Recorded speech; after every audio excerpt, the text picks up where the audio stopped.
નમસ્કાર દોસ્તો, જરા કલ્પના કરો, આજે આ ટોપિક મેં લીધો છે એમાં આપણે વાત કરીશું કે આપણે કોઈ પણ વ્યક્તિ વિશે એમ જ કલ્પના કરીને સારા ખરાબ વિશે વાત કરતા હોઈએ છીએ, પણ મિત્રો કોઈ પણ વ્યક્તિ હોય તો એની અંદર સારાઈ હોય જ છે.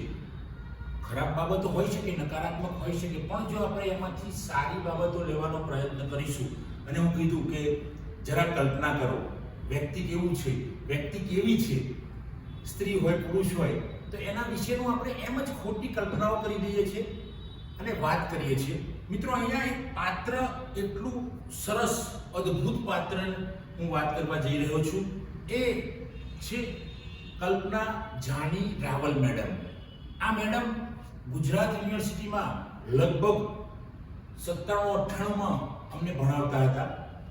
મેડમ કેટલોગિંગ થિયરી ભણાવતા હતા, પણ એમની બોલવાની છટા, એમની તૈયારી કરવાની છટા વિદ્યાર્થીને સરસ રીતે, જેવી રીતે બાળકને તમે ચોકલેટ આપણને ઉતરી જાય એવી રીતે વિદ્યાર્થીને એ જે મટીરિયલ ભણાવે, તૈયાર કરીને આવે ને જે ઉતરી જાય એ જબરજસ્ત હતું. આપણે કલ્પના પણ ના કરી શકીએ. એટલે તો મેં આ ટોપિકનું નામ આપ્યું છે જરા કલ્પના કરો. મેડમનું નામ પણ કલ્પના મેડમ છે, એટલે નામ ઉપરથી પણ મેં આ ટોપિક આપ્યો છે. મેડમનું એટલું જબરજસ્ત વ્યક્તિત્વ, એમનું હાસ્ય, દરેક વિદ્યાર્થી જોડે સરખું વર્તન કરવાનું, અને વિષયની પકડ જબરજસ્ત હતી. જે કેટલોગિંગ એ વખતે થિયરી મેડમ ભણાવતા હતા, આજે પણ હું પ્રોફેસર તરીકે વિદ્યાર્થીને ભણાવ્યું તો હોય ત્યારે એ મેડમનો જે અભ્યાસ કરાવતા હતા અમને, એ યાદ આવી જતું હોય છે. એ પહેલી જ વાર હું એમને મળેલો, જ્યારે પહેલું જ લેક્ચર એમનું ભણવા ગયો, મારો પરિચય આપ્યો, એમને એમનો પરિચય આપેલો, ત્યારે એક સરસ વાત એમણે કહેલી, સમસ્યા વગર જીવવાની મજા ન આવે. મિત્રો ત્યારે મને આ વાક્ય અઘરું લાગેલું કે શું સમસ્યા હોય અને સમસ્યા સાથે કેવી રીતે જીવવું, પણ જેમ જેમ બહુ ગહનતાથી વાત કરેલી મેડમે, કલ્પના મેડમે, ખૂબ ગહનતાથી.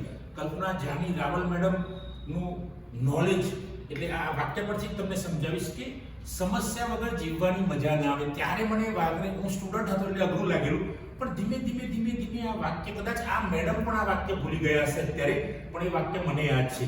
ધીમે ધીમે મારું મગજ જેમ ઘસાતું ગયું, ઉજળું થતું ગયું, એમ ખબર પડવા માંડી કે સમસ્યા વગર જીવવાની મજા ના જ આવે. સાચી વાત છે, કારણ કે જો બધાએ માણસને, અથવા તો કોઈ માણસને બધા જ પ્રકારનું સુખ મળી રહે તો પણ એને જીવન પ્રત્યે સુખ થાય, જીવવાની મજા ના આવે. જીવનમાં કંઈક પ્રોબ્લેમ આવે, સમસ્યાઓ આવે, મુશ્કેલીઓ આવે તો જીવવાની મજા આવે, કારણ કે એની સામે ફાઇટ કરવાની. નહીં તો તમને બધા જ પ્રકારનું સુખ મળી જાય તો માણસ વ્યવસ્થિત જીવી ના શકે. એને કંઈક ને કંઈક ચેલેન્જ હોવી જોઈએ, પડકાર હોવા જોઈએ જીવનમાં. તો આ મેડમનું વાક્ય આજે પણ મને યાદ છે કે જીવનમાં સમસ્યા હોય તો જીવવાની મજા આવે. મિત્રો એ તો વાત ઠીક છે, એમનું વ્યક્તિત્વ એટલું જબરજસ્ત કે અત્યારે હાલ મેડમ કેનેડા અને યુકેમાં એમના સન જોડે વારાફરતી અલગ અલગ કન્ટ્રીમાં રહે છે. અમદાવાદમાં કોઈક વાર આવે છે, પણ મોટે ભાગે ફોરેનમાં રહે છે. છતાં પણ મને મેસેજ દ્વારા અથવા તો વિડીયો કોલ દ્વારા પણ મારી જોડે કોન્ટેક્ટ કરે છે. હમણાં જ કલાક પહેલા એમનો ફોન આવેલો. મને હર વખત એ પ્રોત્સાહન આપતા રહે છે, પ્રેરણા આપતા રહે છે. મેસેજ, વોઇસ મેસેજ પણ મોકલે છે કોઈક વાર, અને વાત પણ કરે છે ફોન ઉપર. તો એમના પ્રોત્સાહનથી મારી લાઈફમાં હું ખૂબ આગળ વધી રહ્યો છું, કારણ કે કલ્પના જાની મેડમનું જે વ્યક્તિત્વ, એમનો જે પ્રેમ વિદ્યાર્થીઓ પ્રત્યેનો, એમનો જે સ્નેહ વિદ્યાર્થીઓ પ્રત્યેનો જબરજસ્ત હતો. એની કલ્પના કરીએ તો પણ એ કલ્પના કદાચ ખોટી પડે, કારણ કે પ્રેમ સ્નેહ એના કરતાં વધુ હોય. એટલે તો આ ટાઇટલ આપ્યું છે જરા કલ્પના કરો. મિત્રો એ સિવાય પછી જ્યારે હું ગુજરાત વિદ્યાપીઠમાં અધ્યાપક તરીકે લાગ્યો, નવી અધ્યાપક તરીકે લાગેલો, આસિસ્ટન્ટ પ્રોફેસર તરીકે લાગેલો, અને વિષયો ઘણા ભણાવવાના હોય, લાઇબ્રેરી સાયન્સમાં કોઈ ઓપ્શન ના હોય, તો મારે 5 વિષયો કરતાં વધુ વિષયો ભણાવવાના હતા. તો મેડમને જાણકારી મળી ગઈ કે ભાઈ આપણે ખૂબ વિષયો ભણાવવાના આવ્યા છે, વિષયોનો ભાર વધુ છે. એમને મને સામેથી એ વખતે લગભગ 2004ની વાત કરું છું, ફોન આવ્યો મેડમનો. પહેલાં તો એમણે કહ્યું કે તમને અભિનંદન, તમે અધ્યાપક બન્યા છો તે બદલ. મિત્રો તમે માનશો નહીં, મેડમે એવું કીધું કે તમને કોઈ પણ વિષયમાં મુશ્કેલી પડે તો મને જણાવશો, હું તમને મદદ કરીશ. તો મેં તરત જ કહી દીધું કે મેડમ મને યુઝર સ્ટડીમાં થોડી તકલીફ પડે છે. તો મેડમે એ વખતે જ કહી દીધું તમે મારા ઘરે પાલડી આવી જાઓ. અને એક દિવસે હું પાલડી પહોંચી ગયો, અને એમની જોડે જે પુસ્તક અથવા તો જે વાંચન સામગ્રી હતી, બધી જ વાંચન સામગ્રી મેડમે મને આપી દીધી. આજે પણ એ દિવસ મને યાદ છે, અને હું ત્યાં ગયો તો ખરો જ, પણ મેડમે મને ચા નાસ્તો પણ કરાવ્યો અને જે એમનો ભાવ, એમના પરિવારનો જે ભાવ હતો, મિત્રો આ કલ્પના કરીએ તો એ કલ્પના પણ ખોટી પડે એટલો વધુ ભાવ હતો મેડમનો. એટલે તો આપણને ઘણા ગુરુજનો યાદ રહી જાય છે. કલ્પના મેડમ અત્યારે હાલ ગુજરાતમાં નથી, ઇન્ડિયામાં નથી, એ કેનેડા, યુકેમાં ફરતા રહે છે અત્યારે હાલ દીકરાઓ જોડે. પણ એમની યાદ, એમનો પ્રેમ, એમનો સ્નેહ વિદ્યાર્થી પ્રત્યેનો, આજે હું પ્રોફેસર હોય કે ગમે તે હોય, પણ આવા મેડમ, કલ્પના મેડમ જેવા મેડમના લીધે આપણને ઘણી જે સફળતાની સફર હોય અથવા તો જિંદગીની મુશ્કેલીઓની સફર હોય અથવા તો પહાડ ચડવાની જે સમસ્યાઓ હોય એમાંથી ધીમે ધીમે ચડતો ગયો હું. અને આવા મેડમ મને યાદ રહી ગયા. અત્યારે પણ અવારનવાર ફોન દ્વારા, મેસેજ દ્વારા કહે છે, આજે જ કહ્યું એમને મેસેજ દ્વારા કે તમે લાઇબ્રેરી અને ઇન્ફોર્મેશન સાયન્સના વિદ્યાર્થીઓ માટે ખૂબ સરસ કામ કરી રહ્યા છો, ખૂબ પ્રગતિ વિદ્યાર્થીઓની થાય એ માટેના પ્રયત્નો કરો છો, તમે રોજગારી માટે પણ મહેનત કરો છો વિદ્યાર્થીઓની, તમે એમને નવું મટીરિયલ પૂરું પાડો છો, નવી બુકો લખો છો. આવું મેડમે ઘણી વાર વાત કરી.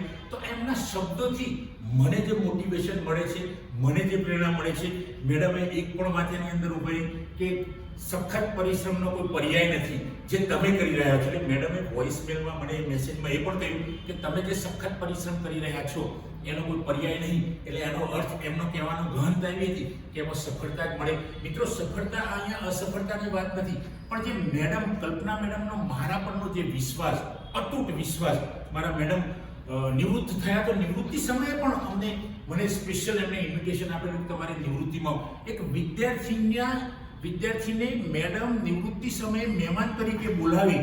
આ બહુ ગૌરવની વાત છે, મારા માટે તો ગૌરવની જ વાત છે, કારણ કે એમના નિવૃત્તિ સમયે મેડમે, કલ્પના મેડમે મને મહેમાન તરીકે બોલાવેલો.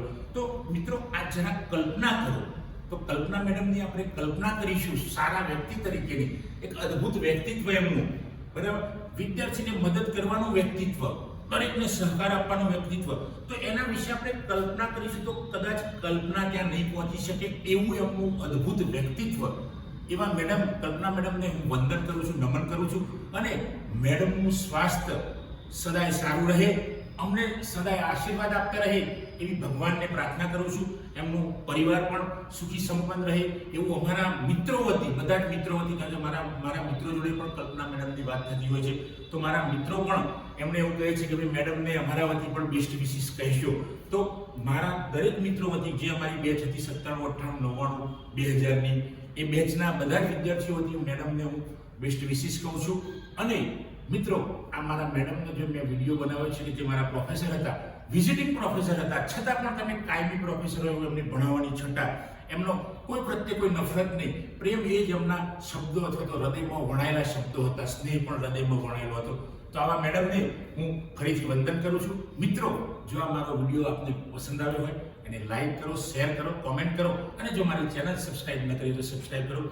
જય હિન્દ, જય ભારત.